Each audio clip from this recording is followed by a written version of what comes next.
Today we're looking at the scariest myths, theories, and urban legends in the Mario series. For example, Mario can enter Big Boo's haunt even if he's dead. And then apparently to do this, you first need to take some damage. And then I'm gonna defeat the Boo for Big Boo's haunt over here. And then apparently you just gotta get one of the Boos like this to knock you in the level. Like that. Okay, so he hit me and I'm at 0 health. So it drops us in. And okay, we just immediately die like that. Myth confirmed. And we're gonna see if these creepy Mario myths are true or false. Starting off simple, like a certain Boo will stay trapped in place if you walk underneath him. Okay, so here we are. Let's just enter the World 4 Ghost House. And apparently the Boo will just be right behind this door. And it'll just be on the left over there. So I'll immediately walk towards him. And yeah, look at him. His face is just going back and forth between his two expressions. Okay, myth confirmed. And the myths will keep getting more unsettling as we progress. But for now, one very specific Luigi's ghost will oddly stay in place instead of going to the star. Okay, so really late into Mario Galaxy 2, you can unlock these ghost Luigis over here that appear in literally every level. And when you go up to them, they activate, and he kind of walks around to guide you through the stage. However, if we go to the Clockwork Ruins Galaxy and activate this Luigi here at the very start of the galaxy, apparently he won't have the free will and guide you through the level. So, alright, only one way to find out. Let's go, Luigi. Where are you going? He's jumping like that, gets burned, and okay, he's just floating. He's totally just stuck there. Myth confirmed.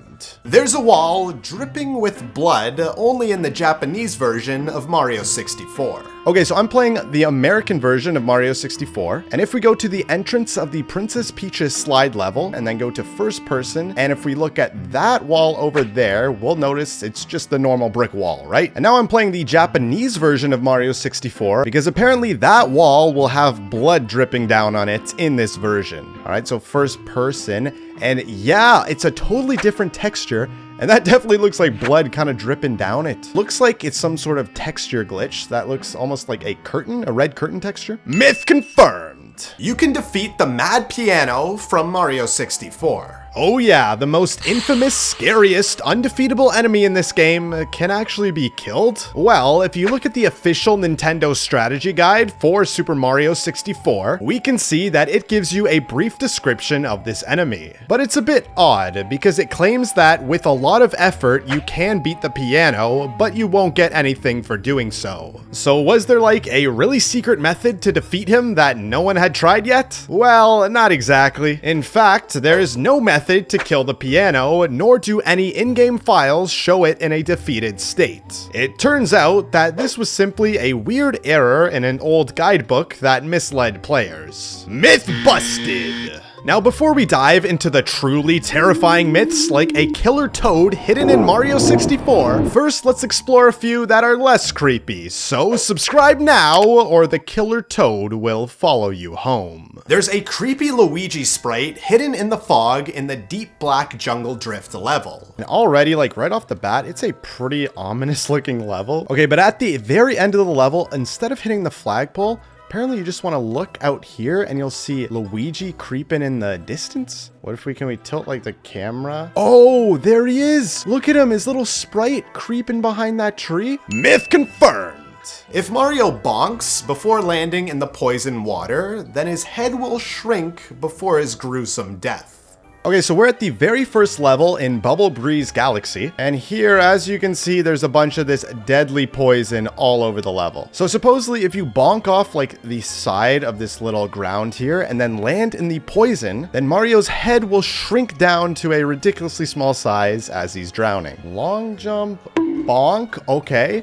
Oh, and look at that! For a split second, it kind of messes with the animation and Mario's head literally shrinks down for no reason. Myth confirmed! Luigi's mansion was originally gonna have a timer where Mario would have died. Now, when people looked back at old footage of this game, they found something strange during the pre-release demos of Luigi's Mansion at E3 2001. It was this clock here that acted like a timer, and when it hit 1:30 a.m., it would take the player back to the title screen. This was odd, because nothing like it was in the final release. Nothing was known about the clock's purpose, so rumors began to speculate for what it would have been originally used for, with the most popular theory being that it was the amount of time you had left to save Mario before the mansion would disappear with Mario trapped inside of it. Meaning, Mario would have died with the mansion. However, in reality, this was just a misinterpretation of the clock's purpose. Since this game was just a demo, it was playable in many kiosks to promote the game, and a time limit would be used for these games so that one person wouldn't hog the machine. And this clock was just a clever way of implementing this timer, as when the clock hits 1:30, the game would restart so another person could play.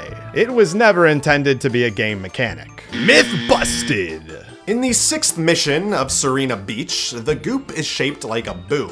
As you can see, there's a lot of goop on the ground, and apparently this goop formation is in the shape of one giant boo. So let's see. I can kind of see it. Is this what I think it is? So I think this thing is the mouth, right? Oh yeah, I totally see it. So these little pools are the eyes. That thing is the mouth, and this is like his little hands here. One there and one there. I'll see if I can flash up a better picture online of maybe a more clear angle. Myth confirmed!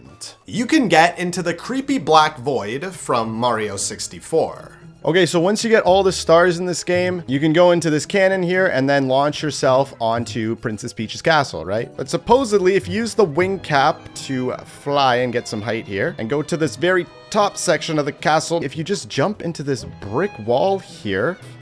Oh, there you go. Yeah, you can clip right through it and get into the black void. Can we like walk closer? Do we? Oh no, it's like a wall, so we can't really do anything. Now, can we get out of here? Like, what if we go out the doors? Oh, it puts us on the other side of the door when we go in. Oh, we're stuck in this darkness forever. What's over here? Oh, there's nothing. There's just invisible walls. What if we go here? Can we? Okay, so you can't escape it, but still. Myth confirmed.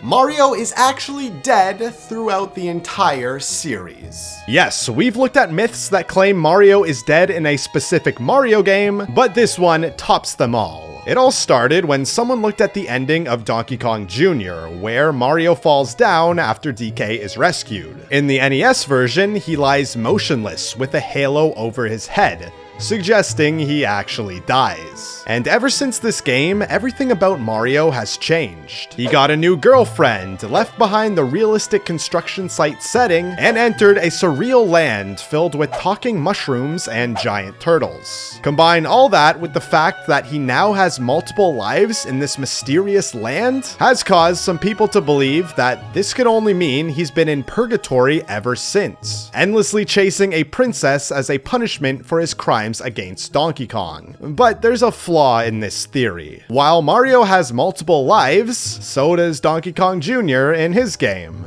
Does that mean he's dead too then? More importantly though, in the original arcade version of Donkey Kong Jr., Mario does get back up and runs after DK, in which he humorously gets kicked away, still surviving the accident. The NES version likely left out this scene to save on system resources, since it's on a home console now instead of the arcade.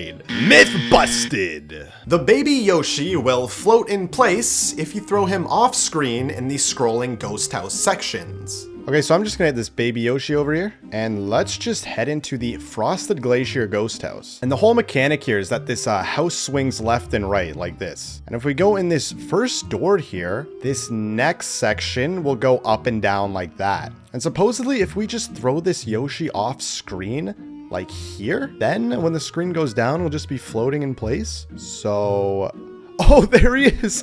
He's just stuck there. What? Actually, myth confirmed.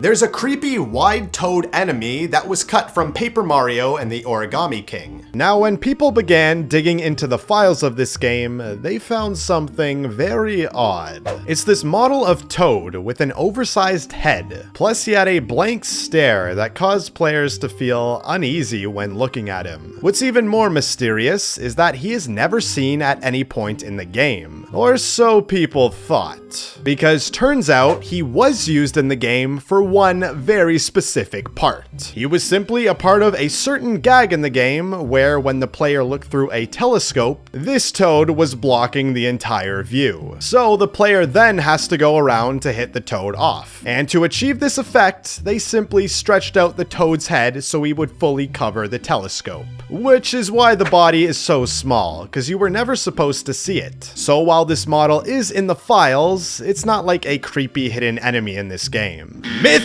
busted! You'll die instantly if you sidestep into a certain corner of Bianco Hills. And the exact area is on this giant windmill here. Apparently, if you just go to this corner here, like next to it, if you just do like the sidestep move, you know, if you hold left and kind of go left and right like that, if you do that move in this corner, then the game will just kill you. Yeah, what if we start like here and then go all the way? Oh, there it is. It just put me in some random blue void and I instantly died like that. Myth confirmed.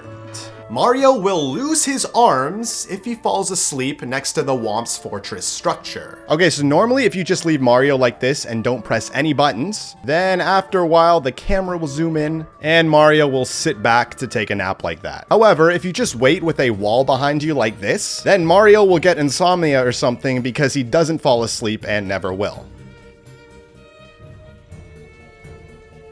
And I've been standing in front of this wall for quite some time now, and Mario still hasn't done anything. However, if we stand with our back to this wall here, the top of Whomp's Fortress pillar thing, then apparently we will actually fall asleep and we'll lose both of our arms. Oh, okay. So we are actually falling asleep. The camera is zooming in. Now, what about the arms? Oh, yeah, I guess so. Mario does lean back and his arms glitch into the surface. It's not like his arms got ripped off or chopped off, but it does give the illusion that Mario lost both of his arms. So I think that's good enough for me. Myth confirmed. Wiggler's cut-up body is used in the Bowser boss arenas. Now, Wiggler briefly appears in Mario 64 as a boss fight himself. However, people notice that the bosses in this game generally blow up or disappear when defeated. But for this fight in particular, Wiggler simply just shrinks down in size. Which may sound fine, but it is notable that he doesn't disappear. So, when people compared Wiggler's body parts to these yellow spheres that border the Bowser fights, they noticed that it was the exact same object, color and everything.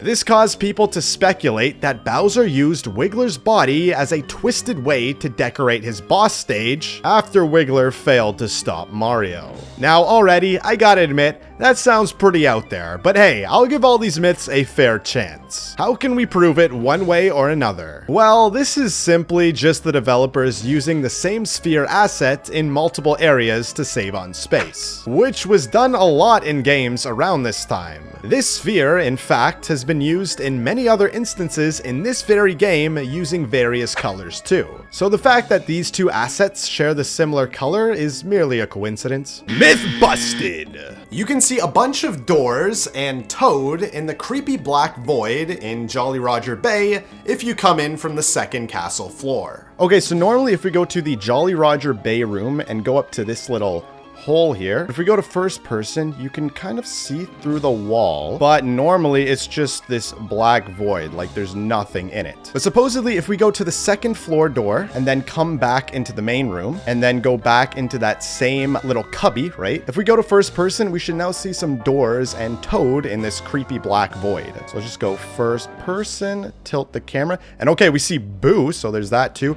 And yeah, there's literally doors everywhere. The star door and coins, and there's Toad at the very end. Okay, myth confirmed. Mario's reflection will appear in front of the mirror, even if he's not fully in front of it. Okay, so I'm just in the rooms of Hotel Delfino over here, and there's a certain part where you have to spray this picture, and once you do so, you know, a Boo will appear and you can jump right through it. But if you look back, you can see that it is a mirror. However, apparently you don't have to go all the way through the mirror, but your reflection will still show up even though you're not technically on the other side. So okay, let's try to jump through it.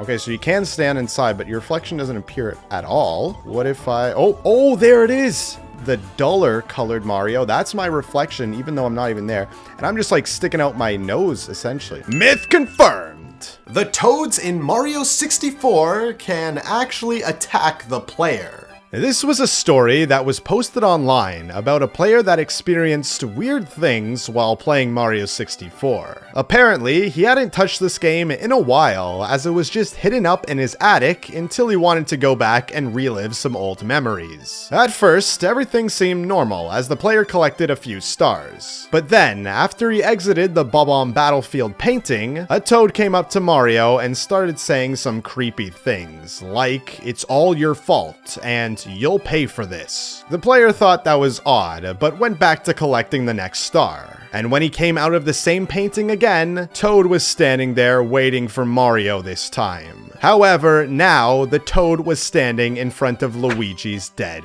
body. When Mario talked to Toad, he said, "You're next," in which the screen then turned to black. Shortly after, the player looked out of his window where he saw a silhouette of Toad.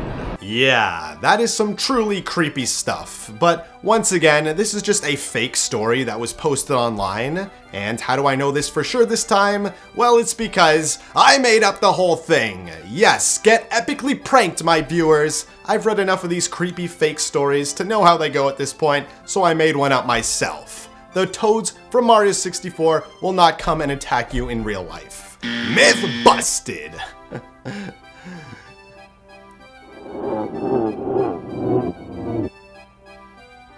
Well, I guess that's what I get for posting fake stories on the internet.